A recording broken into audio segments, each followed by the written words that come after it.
Hi friends, welcome to Rithya vibe. இன்றைக்கி டேஸ்டியான எண்ணெய் கத்திரிக்காய் கிரேவி தான் பண்ண போகிறோம். எப்படி பண்ணுறதுன்னு பார்க்கலாம். ஃபஸ்ட்டு பேனில் ஆயில் ஊற்றிக்கோங்க, நல்லெண்ணெய் ஊற்றிக்கோங்க.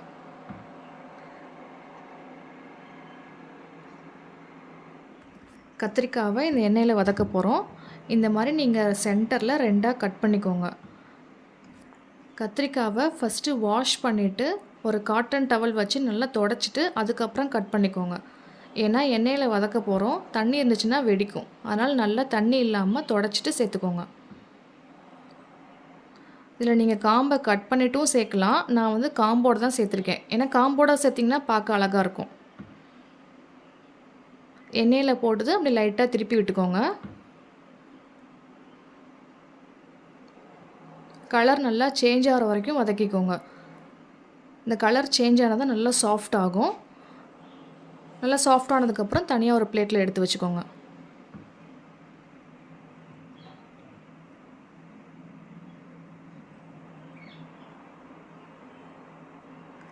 இப்போ அதே எண்ணெயிலேயே தக்காளி, வெங்காயம், சோம்பு இதெல்லாம் வதக்கிக்கோங்க. இதெல்லாம் ரொம்ப வதக்க தேவையில்லைங்க, நம்ம அரைக்க தான் போகிறோம். அதனால் ஓரளவுக்கு வதங்கினாவே போதும்.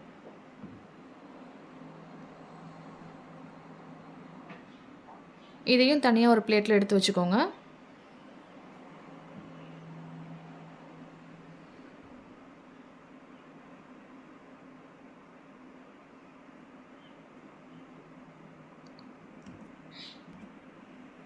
இப்போ அதே எண்ணெயிலே கடுகு போட்டுக்கோங்க. கடுகு பொரிஞ்சதும் வெங்காயம் சேர்த்துக்கோங்க.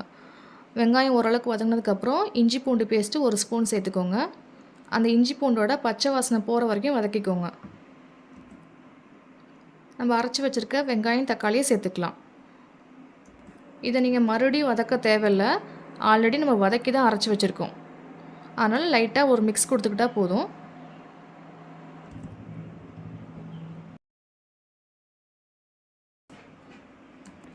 இது கூடவே மசாலா சேர்த்துக்கலாம். மஞ்சத்தூள், மிளகாத்தூள், மல்லித்தூள், தேவையான அளவு உப்பு, ஒரு அரை ஸ்பூன் சிக்கன் மசாலா சேர்த்துக்கோங்க. இந்த மசாலா கூடயே ஒரு 2 நிமிஷம் வதக்கிக்கோங்க. அது கூடவே புளி தண்ணியை சேர்த்துக்கலாம். ஒரு சின்ன சைஸ் புளியை வந்து நான் கரைச்சி வச்சுருக்கேன், அதை சேர்த்துக்கிறேன். அது கூடவே தேவையான அளவு தண்ணியும் சேர்த்துக்கோங்க.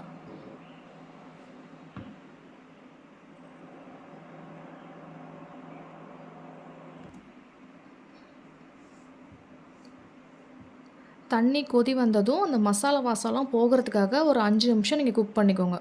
மூடி வச்சுக்கோங்க.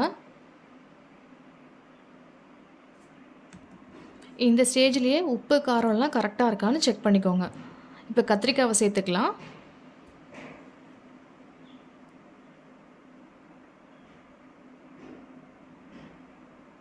கத்திரிக்காவை சேர்த்ததும் அப்படியே லைட்டாக பரட்டி விட்டுக்கோங்க. லோ ஃப்ளேமில் வச்சுக்கோங்க. அப்போ தான் அந்த எசன்ஸ் எல்லாம் நம்ம கத்திரிக்காய்க்குள்ளே இறங்கும். அப்படியே லைட்டாக திருப்பி திருப்பி விட்டுக்கோங்க. இந்த கிரேவி பார்த்திங்கன்னா நல்லா திக்காக இருக்கணும். அப்போ தான் ரைஸ் கூட டிஃபன் கூடலாம் டேஸ்ட்டாக இருக்கும். ஆனால் திக்காக வச்சுக்கோங்க.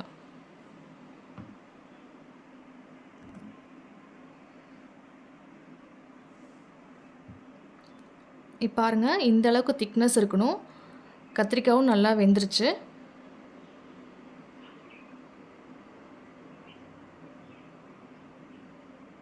ஃபைனலாக கொத்தமல்லி போட்டு நீங்கள் ஸ்டவ் ஆஃப் பண்ணிக்கோங்க.